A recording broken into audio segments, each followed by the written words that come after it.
Operation tiger successful झाल्यानंतर एकनाथ शिंदे आणि फडणवीस यांच्यातला सुप्त संघर्ष वाढत जाण्याची चर्चा सुरू झाली आहे.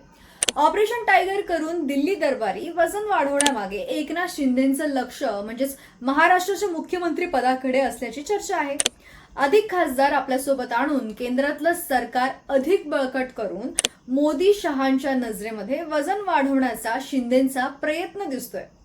आता 2029 पर्यंत कोणतीही निवडणूक नसताना उद्धव ठाकरेंचे अधिक खासदार व आमदार आपल्याकडे ओढून आपला दावा बळकट करण्याचा हा प्रयत्न त्यांचं सुरू आहे असं राजकीय विश्लेषकांना वाटतंय. महाराष्ट्रामध्ये सध्या फडणवीस विरुद्ध शिंदे हा सुप्त संघर्ष तर आहेच, पण यासोबतच केवळ फडणवीस विरुद्ध शिंदे एवढाच तो संघर्ष नाही, तर फडणवीस विरुद्ध भाजपचं केंद्रीय नेतृत्व असाही एक संघर्ष आहे.